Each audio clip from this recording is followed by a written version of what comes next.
자, 61번 문제 보자.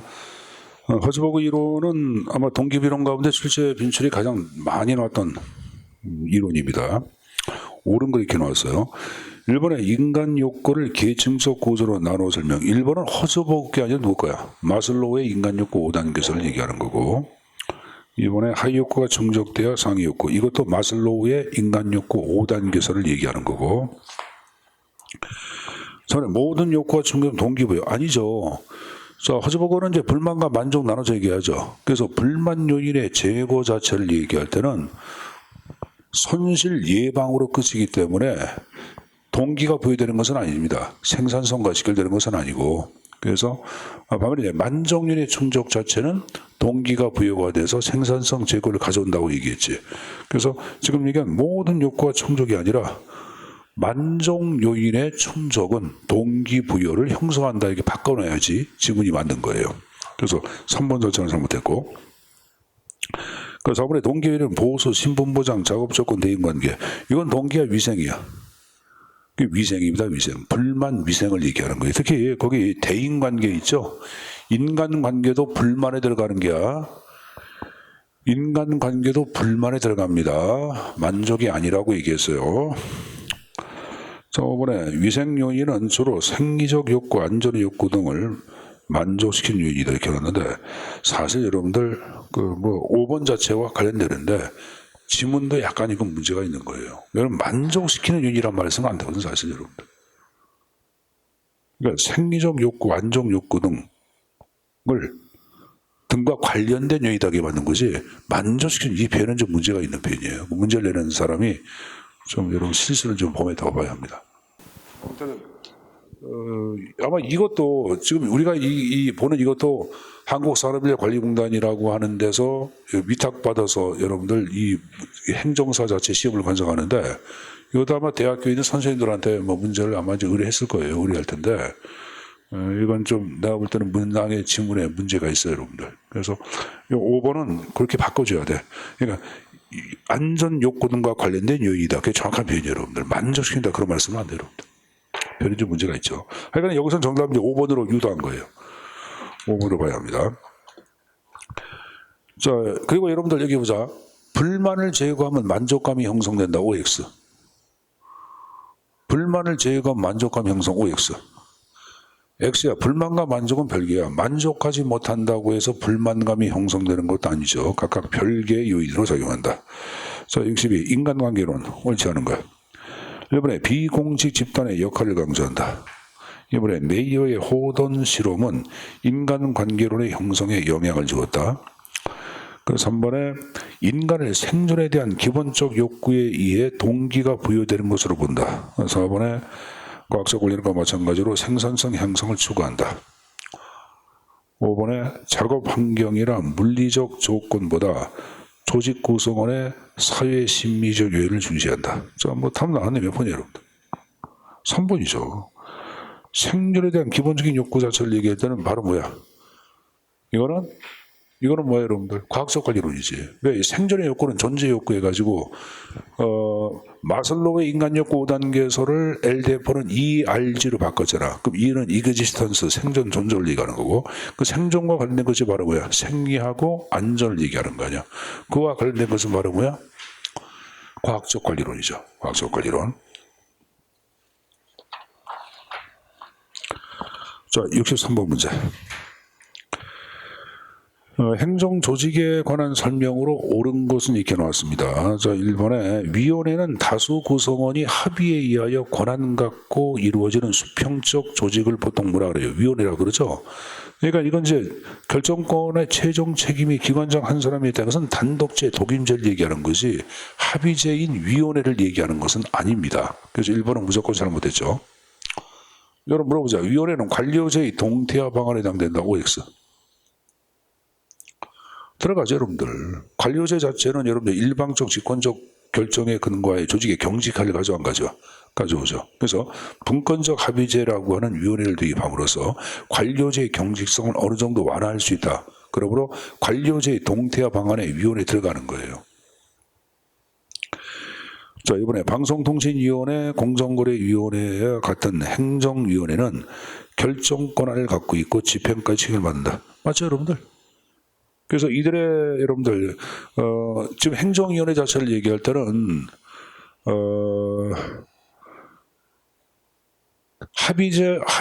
이것을 합의적 행정관청이라고도 해야 하네. 합의적 행정관청이라고 불리는 것이 행정위원회 여러분들. 행정관청 자체를 얘기할 때는 여러분들 행위 주체에 있어서 독립성을 부여받고 책임을 진다고 얘기해서 했죠. 그래서 여러분들 고등학교 때 상 받을 때 교육부 상이 아니라 교육부 장관상 받았다. 교육부 장관을 행정관청이라고 배웠죠. 그러니까 당연히 행정관청 자체를 얘기할 때는 의사결정의 주체가 되기 때문에 지금 얘기한 식으로 정책결정, 의사결정을 할 수 있는 기능을 가져간 거죠. 갖고 있는 거죠, 여러분들. 집행에 있어서도 행정관청의 이름으로 집행이 이루어지는 거지. 그 이들의 결정한 법적 구속력이 있어 없어? 법적 구속력이 있죠. 자, 물어보자. 준입법권이나 준사법권이 있다. OX. 행정위원회는 준입법권, 준사법권을 갖고 있다. OX.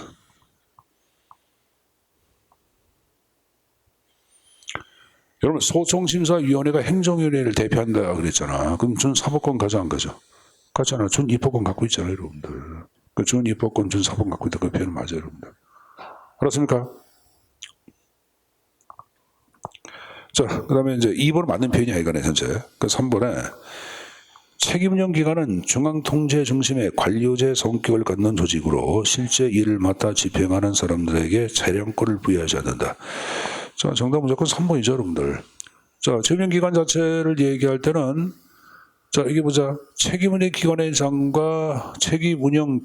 장과 소속 장관 사이에 직무성과 계약을 실시하고 계약 이후에 기관장 재량에 의하여 인사나 재무나 조직 운영에 있어서 자율성을 보장받아 안 받아. 맞죠? 그 운영하고 그 결과에 대해서 책임을 지는 정보조직을 책임운영기관이라고 얘기했죠, 여러분들.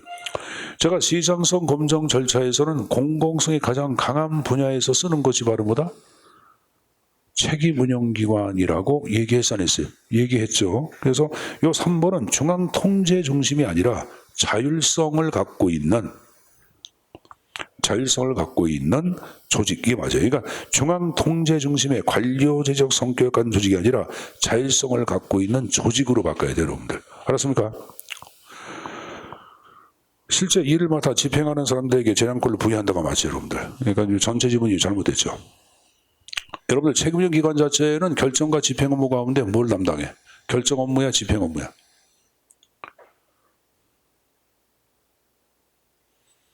집행 업무야, 집행 업무.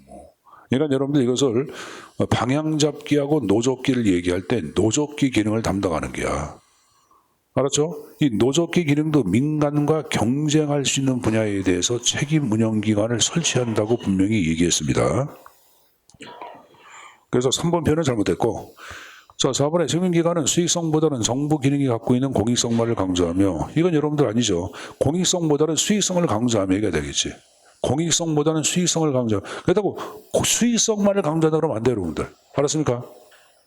공익성보다는 수익성을 강조하며, 그리고 사회적 형평성보다는 효율성을 중시한다 이렇게 바꿔야 되겠죠, 여러분들. 그래서 기관에 주된 사무가 사업적 집행적 성격을 갖는 기관, 성과 측정 기준의 개발과 성과 측정이 용이한 사무 같은 경우 책임형 기관을 설치할 수 있다 없다? 이따까지 얘기했어요. 그래서 설치 요건제 4조에 나오는 것들도 내용 정리해두라고 얘기했고, 이건 정부 조직이라 여기에서 근무하는 사람들은 몽땅 다 뭐라 했어요? 공무원이라고 얘기해서 냈어요. 공무원이라고 얘기했습니다. 자, 그 다음 여러분들 5번에 에도크라시는 현대의 복잡하고 불확실한 환경 속에서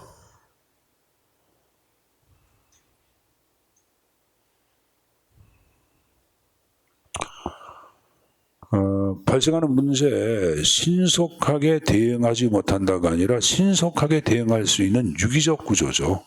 그래서 5번 표현은 잘못됐죠. 에도크라시는 유기적 구조를 대표하죠. 그럼 여러분들 조직구조의 3대 변수의 값이 높아 낮아? 조직 구조의 3대 변수 얘기해봐. 우리 매번 얘기했던 거. 공간의 복집.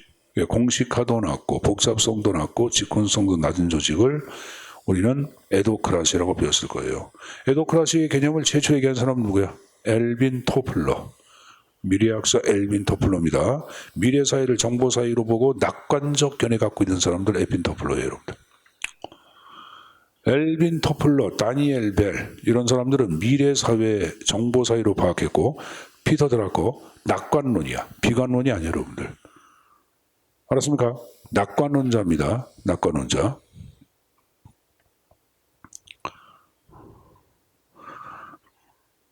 자, 말 나온 김에 또 다음번에 얘기 안 할까 보래. 정보화 사회에 대한 비관론의 입장을 대표하는 사람들은 두 사람이 있어요. 하버트 실러, 그리고 카스텔. 이런 사람들은 비관론자야. 비관론자. 정보화 사회는 자본주의 사회의 연속적 과정이 되기 때문에 계급의 불평등이 조례되고 사회는 더욱더 이런 가진 자를 위한 사회가 된다고 보고 있는 거예요. 가진 자. 그러니까 여러분들 정보화 사회는 이런 얘기 하잖아. 자본주의 사회가 끝나고 새로운 사회가 만들어지는 것이 정보 사회라고 그러잖아. 보통으로 얘기할 때. 근데 여러분들 지금 얘기한 비관론자는 그런 게 아니라 자본주의 사회의 연속성이 있다고 파악하는 거야. 그 자본주의 사회는 누굴 위한 사회야? 자본가야? 아니면 여러분 노동자야?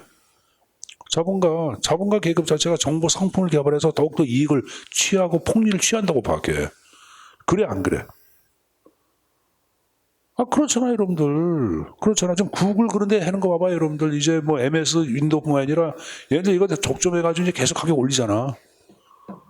이제 여러분 줌으로 뭐 이용해서 뭐 강의하는 것도 옛날에 여러분 풀어놨다가 이제 30분밖에 안 해주고 지금 뭐냐면 돈 내라고 막 그래, 여러분들. 계속 그러는 게, 여러분들. 그러니까 이게 이제 가진 자들이 계속 갖는 사회가 된다고 보는 거예요, 여러분들. 자, 어쨌든 간에 64번의 문제 보자. 그러니까 63번은 정답 2번입니다. 64번. 관료제의 특징으로 볼 수 옳지 않은 거야.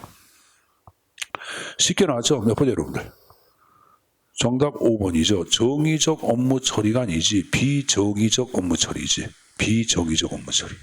정의가 아니라 비정의적 업무 처리를 바꿔놓으셔야 합니다. 그래서 64번의 정답 몇 번? 5번이죠. 1번과 2번과 3번과 4번은 맞다고 봐야지. 왜? 근데 4번에 실족주의는 능력에 따른 임명을 강조했기 때문에 실족주의 맞다고 봐야 합니다. 관료제의 특징에는 능력에 따른 임명이 전제가 되거든. 그래서 이 4번 표현은 맞다고 봐야 합니다.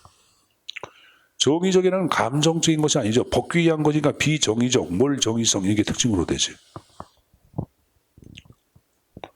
64번도 문제를 골 때리게 한 거예요. 별로 좋은 문제가 아니에요. 왜 실족실력도 왜 집어넣어?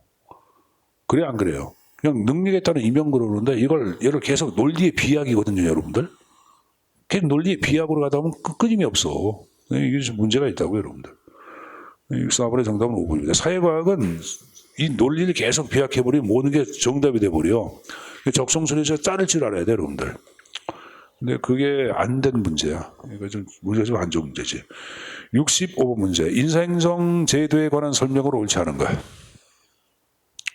여러분, 실질적인 개인의 객관적인 능력, 자격, 성적을 기준으로 공무원을 임명하는 제도이다. 맞죠? 이번에 직업 공무원 제도는 계급제 일반 능력자 중심의 임명, 신분 보장을 토대로 한다. 일반 능력자란 말은 일반가를 얘기하는 거야, 일반가. 계속 해야지 뭐. 그러니까 2번 맞고, 3번에 계급제는 직무를 기준으로 직무의 난이도 없고 책임도에 따라 직위분류.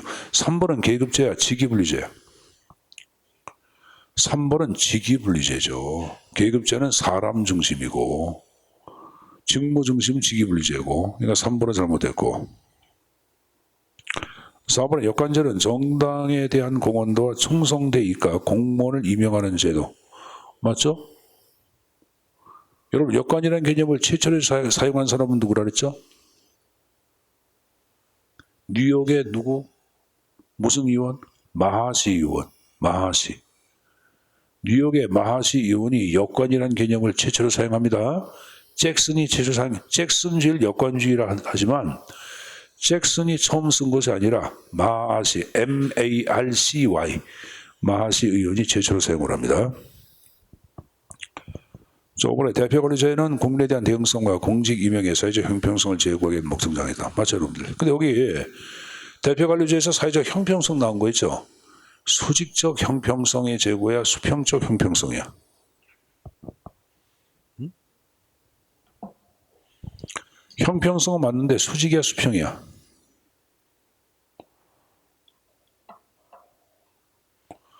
수직적 형평성이에요. 장애인하고 정상적인 사람을 똑같이 취급하면 안 되겠지. 다른 것은 다르게 취급해야 돼. 해야지. 그러니까 수직적 형평성이야. 잘 모르면 거의 다 수직이야, 여러분들. 알았습니까? 잘 모르면은. 제가 장기공채 수직이야, 수평이야? 장기공채 수직제도, 수직적 형평성. 그럼 여러분들 지방채 그것도 수직적 형평성이 되는 거고. 그러니까 잘 모른다면 수직이 만든 거예요. 66번. 자, 이건 이제 법령 문제인데 이런 법령적 문제를 좀 내지 않자고 얘기하고 있거든요. 국가공무원법의 내용을 누가 이렇게 외우고 있어. 그러니까 이런 걸 이제 문제가 가끔 내지 말라 그랬는데 이게 문제가 나. 참고적으로 행정사 같은 경우에는 여러분들 60점만 넘으면 합격이야. 세 과목. 그리고 과목별 과락점수 40점 미만이면 안 돼. 그러니까 예를 들어서 행정학을 80 맞고 예를 들어서 여러분들 행정법 자체를 60을 맞고 그리고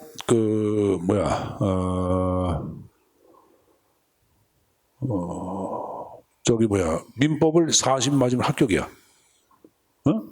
근데 행정학 85점, 행정법 60점, 민법 35점 하면 60대잖아. 이건 떨어져. 왜? 40점 미만 나왔기 때문에. 이게 행정사 1차. 예, 통과. 1차는 뭐 절대평가입니다. 그러니까 여러분들 60점만 넘으면 누구나 다 합격이 가능해. 행정사는 뭐냐면 여러분들 법원 앞에 가면은 법무사 있지? 법무사 옆에 보면은 행정사 이게 또 사무실도 있어. 그러니까 내가 항상 얘기하지만 법무사는 사법기관을 대상으로 하는 게야. 법원을 대상으로 하는 사무고 행정사는 행정기관을 대신하는 거예요. 행정기관에 가는 것들을 여러분들이 각종 행정소송, 행정심판 걸렸다. 그리고 여러분들 외국인 등록 사무다 그런 것들은 다 행정사를 통해서 해야지. 법무사가 하면 여러분들 법무사 자체가 가잖아. 그러면 월권과 무엇은 남용죄로 걸려. 그래서 법무사 자격증 내놓아야 돼. 행정사 가야 돼. 나중에 공무원 되고 나면은 군인으로 복무해서 7년인가 근무하면 여러분들 1차 시험 면제인가 그럴 거예요, 여러분들. 그것도 무슨 제도가 있는 거 알고 있는데, 근데 그것도 이제 헌법에 위헌 판결이 날 가능성이 커요. 왜냐면 법무사 같은 경우도 옛날에는 여러분들 법원에서 근무한 사람들, 이런 사람들한테 이제 자격증을 줬고 그랬거든. 근데 요새는 그러니까 행정사는 공무원이면 주고받고 그래서 몇 년 근무하면. 근데 이것도 평등의 원칙이 되기 때문에 모든 걸 시험으로 바꿀 제도가 바꿀 가능성이 커요, 여러분들. 그러니까 나중에 공무원 합격하면은 내가 여러분이라 그러면 난 시험 볼 것 같아. 왜? 행정법, 행정학 돼 있잖아. 그럼 민법은 여러분들 그냥 좀 보면 행정법 배웠잖아. 그럼 민법은 웬만하면 다 맞아. 그래서 우리 학원 학생들 선생님 듣고 이게 듣고 행정사 시험을 여기 그만 애들 2013년도에 1회였거든요. 그때 학생들 절반이 합격했어요. 1차 시험에. 1차 시험. 1차. 2차는 근데 뭐냐면 적어야 돼. 논술식 쓰는 거야. 단답식으로 써. 논술보다는 단답이 맞아요, 여러분들. 쓰는 거 있는데 나중에 공무원 합격하고. 자, 66번 국가공무원법상 우수 공무원으로 특별 승진 임명하거나 일반 승진 시험에 우선 응시케 할 수 있는 경우가 해당되지 않게 나왔는데 1번 청렴하고 토철한 봉사 정신으로 직무에 모든 힘을 다하여 공무 집행의 공정성을 유지하고 깨끗한 공직 사회를 구현하는데 다른 공무원의 귀감이 된 자. 2번은 없어요. 이런 건 없어요. 2번은 없어요. 답은 2번이고 3번에 직무수행 능력이 탁월하여 행정 발전에 큰 공헌을 하는 자. 맞습니다. 이것도 특별 승진 대상자고. 그 4번에 제한제도의 운영에 있어서 제한의 채택 시행으로 국가 예산을 절감하는 등 행정 운영 발전에 tuân 실적이 되자. 맞아요, 여러분들. 그래서 제한제도 같은 경우에는 금상, 은상, 동상, 장려상, 노력상이 있는데 금상, 은상, 동상을 받게 되면은 최저 승진 소연 연수를 채우게 되면 자동적으로 1계급 특징이 이루어져. 1계급. 그러니까 여러분들 9급에서 8급 나가는데 몇 년 걸려? 2년. 여러분 공무원 됐잖아요. 9급으로. 2년만 되면 자연스럽게 8급 돼. 지금은 이제 그냥 자연적으로 근속 승진이지. 옛날에는 여러분들 그것도 아니었는데 지금은 굉장히 좋아졌어. 8급에 7급도 자연 근속 승진으로 그냥 올라가. 3년 지나면. 2, 3, 3, 4, 5, 3, 3. 3년 지나면 여러분들 바로 올라가. 근데 이제 7급에서부터 이제 올라가기 힘들어져. 8급 되고 8급에 7급까지 올라. 2, 3, 3, 4. 7급까지 쭉 올라가. 근데 7급에서부터 이제 8급, 6급 되기가 이제 힘들어지는 거야. 6급에서 5급 되는 건 지방령 하늘의 별 따기야. 지방직 진짜 힘들어요, 여러분들. 그러니까 지방직 5급 정도 되면 여러분들 뭐냐면 주민센터장이 5급이야. 옛날에 동장. 동장이면 힘이 세, 안 세? 아, 대단하죠. 사또 아니야, 사또. 아, 사또래도 여러분들. 춘향이하고 누구야,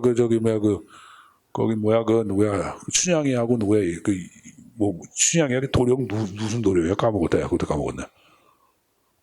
하여간에 걔. 거기 또 사또, 변사또 나왔나. 그 변사또가 이제 저거야, 센터장이야.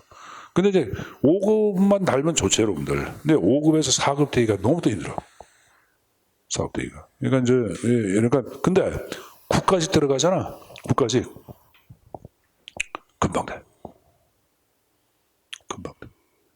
국가직은 그래도 5급에서 국가직 들어가면 보통 4급으로 보통 정년들 해. 4급으로. 7급 들어간 애들을 보니까 선생님 대학 동기생활도 7급 다니도 있었거든요. 고위공무원단 들어가서 그만두더라고. 고위공무원단. 국가직은 고위공무원단. 그러니까 뭐 7급 그렇고. 그러니까 내 여러분들 생각할 때 국가직이나 지방직 가운데 국가직 좋다는 얘기는 그거고 군무원. 군무원도 5급 되기가 쉬워. 군무원도. 선생님은 여러분들 군무원 했으면 좋겠는데. 솔직히 군무원 좋겠어. 총 안 맞아, 걱정하지 마. 여러분들 뭐 군무원도 여러 가지가 있어요, 여러분들. 시설, 운전, 총포, 화약, 이런 거 하지 마. 이건 노가다야. 노가다고. 그러니까 일반 행정. 군수직도 하지 마. 군수 노가다야. 근데 여학생들이 군수직 하면 노가다 갈 수 있겠다. 남녀 평등이니까 앞으로 보내겠다, 여러분들. 군수직은 여러분들 뭐 한 조달 행정이거든요. 그럼 여러분 물품 띄우러 다녀. 그럼 물품 지고 와야 돼. 좋아, 안 좋아? 안 좋죠. 지금 것은 군사정보. 그리고 지금 얘기한 일반 행정이고요. 군사정보는 여러분들 뭐랑 같냐 하면은 국가정보원하고 비슷해. 국가정보 우리나라 있잖아. 거기에 있는 직원들하고 비슷해. 과거에 기무사로 들어왔어요, 기무사. 2017년도에 여러분 문재인 대통령 때 기무사가 폐지가 되잖아. 국가안보지원사령부로 바뀌었고 거기에 있던 기무사 담당했던 여러분들 군인들의 직무 자체를 군무원으로 민간인 뽑아가지고 여러분들 일을 맡겨. 그래서 계속 여러분들 지금 현대화되고 있고 자꾸 병력을 줄이려고 하죠. 그래서 현역이 담당했던 일 자체를 이제 민간인, 군무원이 담당하기 때문에 군무원 인력은 계속 많이 뽑아. 안 뽑을 수가 없어요, 여러분들. 그러니까 여러분들 그런 거 하면 좋은데. 인천 같은 경우에는 여러분들이 여기 해군 지원해도 되고, 군무원, 해군. 여기 이제 김포나 그런 데 가면 있거든요. 해병대도 있고 많잖아요, 여러분들. 있고. 육군도 괜찮을까요? 육군, 여기 소상가 어디에 가면 여러분들 51사.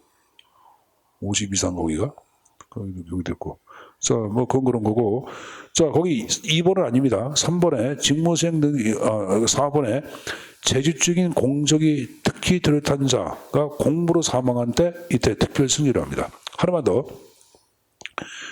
적어놓자. 재직 중 공적이 특히 뚜렷한 자가 명예퇴직할 때 이때도 특별 승진 임명이라 여러분들 일반 승진 우선하게 할 수 있는 경우에 해당됩니다.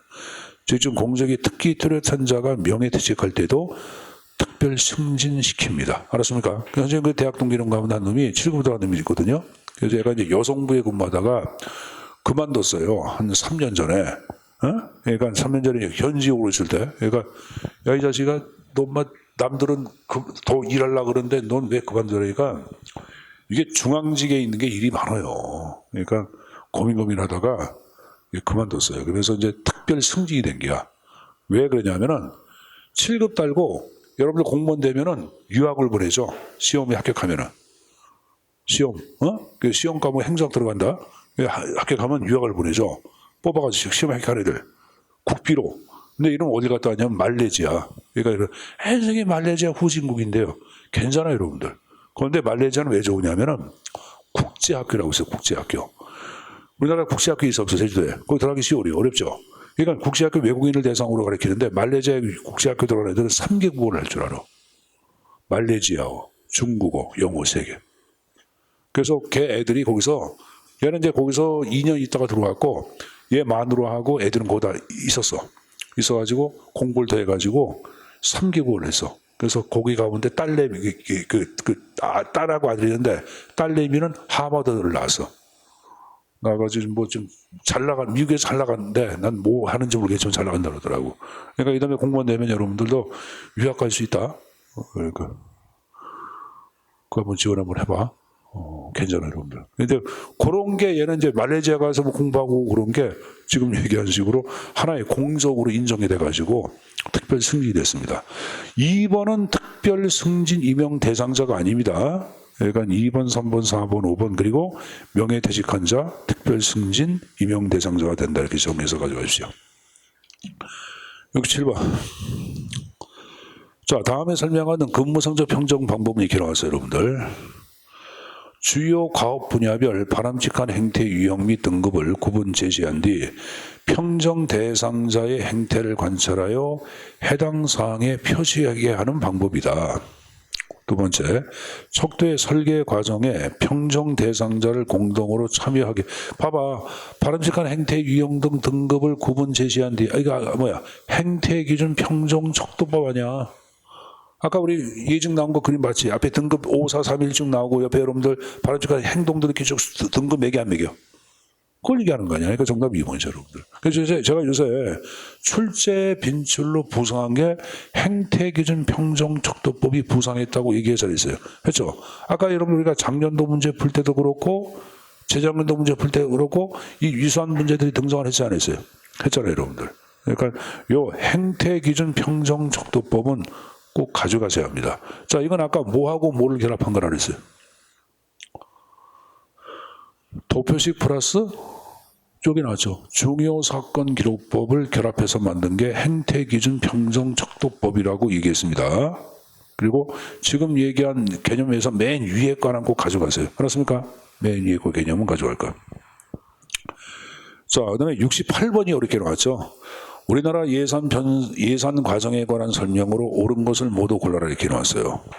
자, 기억번에 예산 편성은 기재부가 예산 편성 지침서를 작성하고 각 종합사항에 대한 시달하여 중기사업계를 제출하면 받으면서 시작된다. 아니죠. 예산 편성 초창기로 뭐냐면은 중기사업계획서를 중앙관세장이 기재부 장관한테 1월 말까지 제출해야 합니다. 여기서부터 출발하는 거예요, 여러분들. 다시 한번 1월 말까지 중앙관세장은 기재부 장관한테 뭘 제출한다? 중기사업계획서를 작성을 합니다. 여기서부터 출발하는 게야. 중기사업계획서는 5년짜리를 얘기합니다. 그럼 이걸 받고 기재부 장관은 3월 말까지 예산 편성 지침을 여러분들 중앙관세장한테 시달을 해야 하네.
자, 여기 보자. 요거 날짜 좀 외워두세요. 이거 날짜 없는 거 시험 전에 나왔었거든요. 자, 1월 말까지 중앙관세장은 기재부 장관한테 소위 중기사업 계획서를 작성해서 제출한다.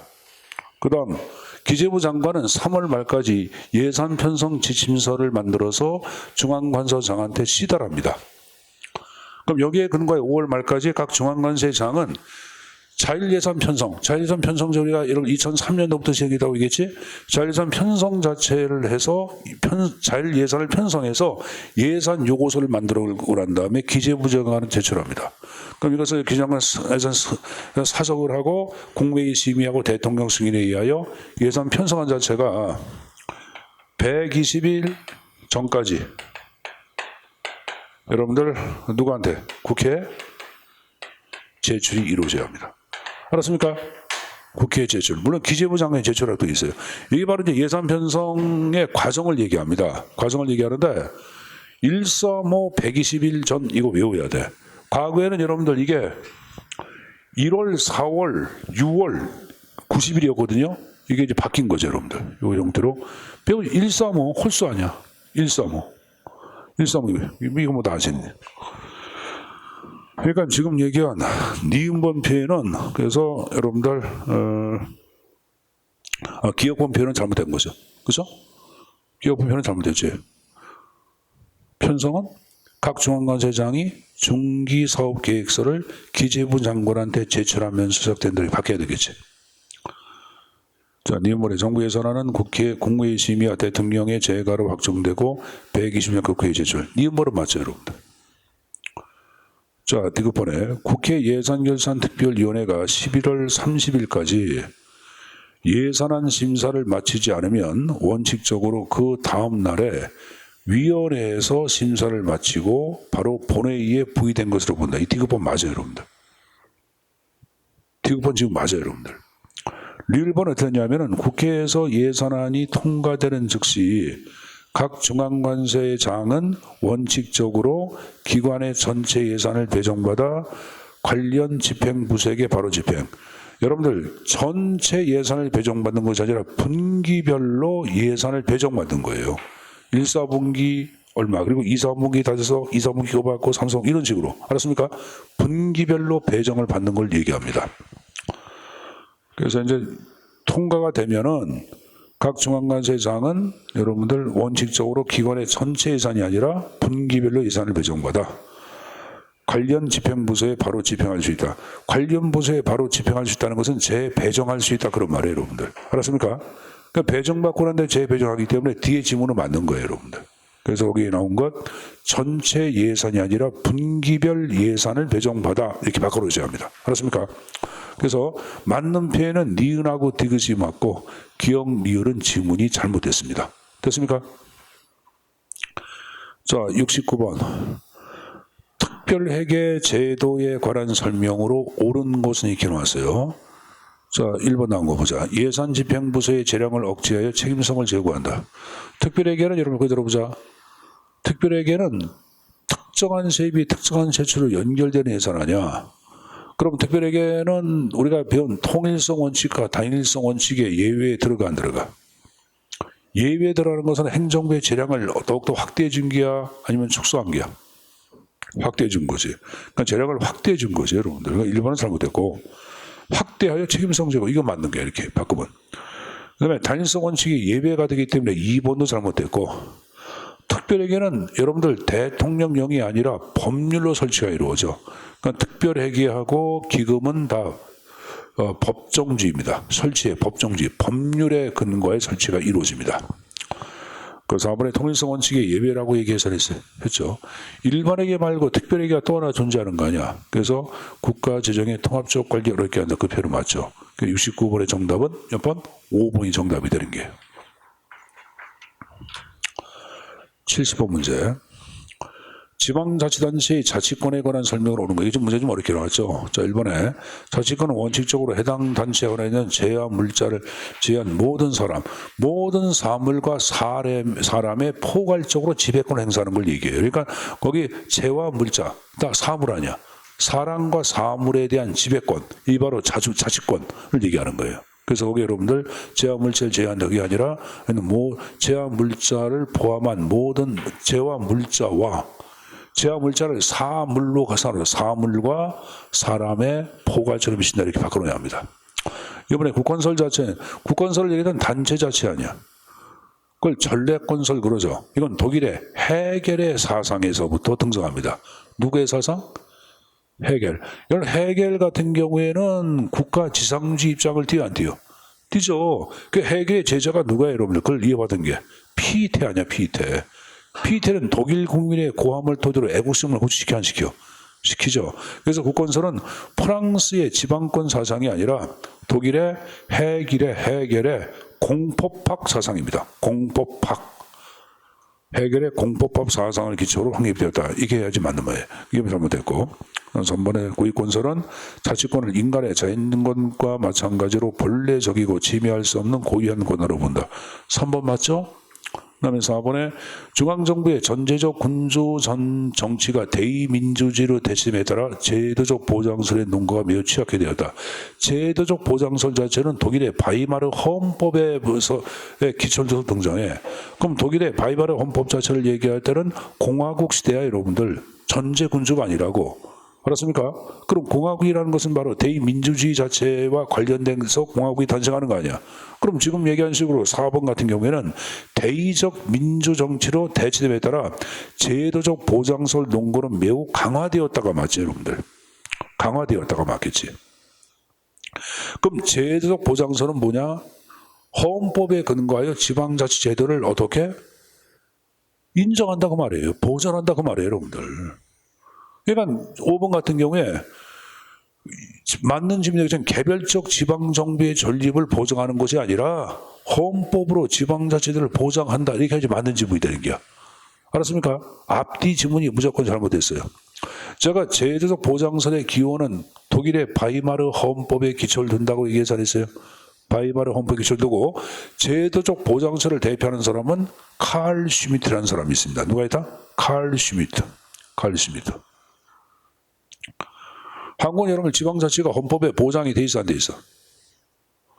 헌법에 보장되어 있습니다. 한국은 제도적 보장설 자체를 취하는 건 아니지만은 헌법에 보장되어 있어요. 한국은 뭐예요, 여러분들? 한국은 어떤 입장이지? 개별적 지정주의야, 포괄적 수권주의야, 포괄적 예시주의야. 포괄적 예시주의 입장을 취하고 있고, 그리고 전래권설의 입장을 취합니다. 어떠한 입장? 전래권설. 71번. 다음에서 설명하는 중앙지방정부 간의 상호배분의 원칙으로 옳은 걸 기록했어요. 1번에 기초지방정부가 할 수 있는 일을 상급정부가 관여해서는 안 된다. 기초정부 우선의 원칙. 중앙정부 역할은 지방정부의 기능을 보완하는 측면에 국한. 이게 바로 뭐야? 보충소의 원칙이죠, 여러분들. 보충소의 3번이지, 4번이지, 당연히. 이걸 시군구 우선의 원칙, 기수단체 우선의 원칙, 현지성의 원칙 다 같은 말이에요, 여러분들. 됐습니까? 자, 72번 문제. 현재 우리나라 지방자치 재원에 관한 설명으로 옳은 것. 자, 일본의 보통세와 목속세로 나눠지는 것은 지방교부세가 아니라 바로 뭐야? 지방세죠, 지방세. 지방교부세를 얘기할 땐 여러분들 보통교부세, 특별교부세, 부동산교부세, 소박안전교부세 4가지 형태로 구분되는 거고 1번 문제가 잘못됐고 세외 수입은 당연히 바로 뭐야? 자주지원이죠. 잘못됐고 국고보조금은 여러분들 국가로부터 의존받는 의존지원이죠. 여러분들 지원받는. 4번에 특정 지원은 국가에서 용도를 지정한 것이 특정 지원이고 일반 지원은 국가의 용도를 정하지 않고 지방정부 재량에 의하여 스스로 사용할 수 있는 지원. 이게 바로 일반 지원이니까 4번에 맞는 표현이죠. 그럼 여러분들 지방교부세는 일반 지원이야 특정 지원이야? 지방교부세는 일반 지원입니다. 일반 지원. 5번에 지방세 수입에는 사용료 수료. 이건 지방세 수입이야 세외 수입이야? 지방세는 그때 세자가 들어간다고 그랬잖아. 그러니까 당연히 세외 수입이지. 정답은 4번이었죠. 이거 뭐 문제 어렵게 나온 게 아닙니다. 73번이 좀 여러분들이 어려웠을 거예요. 뭐 이런 식의 문제가 나올 걸 생각 안 했는데 문제가 전자정보법에 관한 내용 자체를 묻는 게 나왔는데 기억번은 여러분들 정보자원에 대한 개념정의야. 난 거 보자. 정보자원이란 행정기관 등이 보유하고 있는 행정정보 전자수단에 의해 행정정보의 수집, 가공, 검색을 하기 쉽게 구축한 정보 시스템. 정보 시스템의 구축해지는 정보기술, 정보예산, 정보와 인력 등을 정보자원이라고 얘기하는 거예요. 그러니까 거기 정보기술, 정보와 예산, 정보와 인력을 묶어서 정보자원이라고 한다 그 표현이고, 니은번은 정보통신망을 얘기하는 거예요. 정보통신망. 거기 끝에 전기통신 설비를 활용하거나 전기통신 설비와 컴퓨터 및 컴퓨터 이용 기술을 활용하여 정보를 수집, 가공, 저장, 검색, 송진하는 정보 통신 체제를 말하고 정보통신망이라고 얘기하는 거예요. 그러니까 정답 1번입니다. 74번은 행정계획의 설명을 전하고 이렇게 어렵게 나왔는데 정답 1번이에요. 제2공은 여러분들 잘 알다시피 장면 정권 아니야. 장면 정권 때 여러분들 공안위원회 정보조직법에 근거하여 공안위원회 설치 자체를 하자는 것을 여러분들 제기합니다. 근데 설치가 안 돼. 정보조직법 자체 개정안을 만들어가지고 하자 그랬는데 이게 개정이 안 돼. 이게 여러분들 이게 이루어지지 않아. 그러니까 공안위원회든가 감사위원회 자체가 구성된 게 아니에요, 여러분들. 알았습니까? 그리고 이 지금 얘기한 60년 6월 24일에 정보조직법 제113조 자체에 근거하여 공안위원회 자체의 설치 조항 자체를 만들었는데 만들어지지가 못해. 그리고 아예 5.16 군사정변에 의하여 여러분들 박정권 때 아예 그 조항마저 폐기가 돼.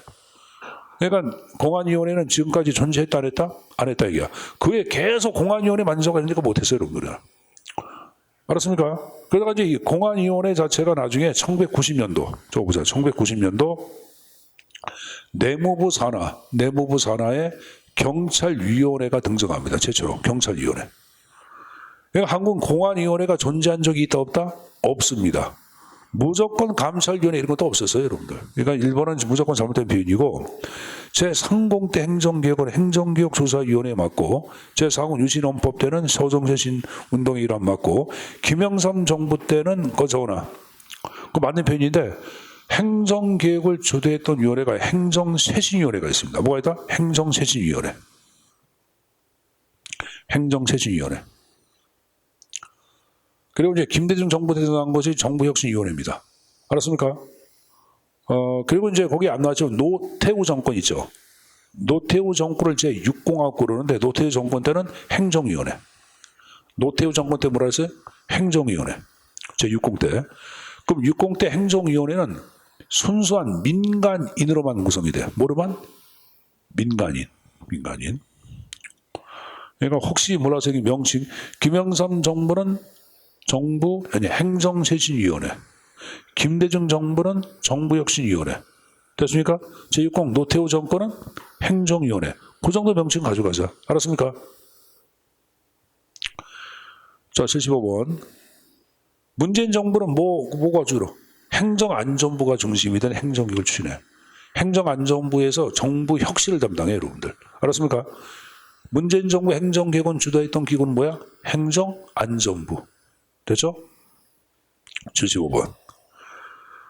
행정개혁의 접근 방법성, 조직의 상징체계, 신화, 의뢰를 바꾸고 그에 따라 조직 구성, 행동 양식. 이걸 뭐라냐 하면은 관행, 행동 양식만 나온 게 아니라 관행이나 신념까지 나왔지. 이걸 보통 우리는 조직 문화적 접근이라고 얘기하는 거예요. 행태만 나오면 행태론 접근이지만은 관행이나 신념까지 나왔기 때문에 조직 문화적 접근으로 봐야 합니다. 알았습니까? 자, 이렇게 해서 여러분들 지방자치 포함 행정 각 개론에 관한 내용들 문제를 풀어봤고, 다음 주에는 여러분들 재무행정 있죠. 재무행정 갖고 문제를 풀고, 시간이 되면 또 같이 또 뭡니까? 모의고사 형태, 전법위 모의고사 또 하나 풀어보도록 하겠습니다. 자, 고생 많았습니다. 여기서 마치겠습니다.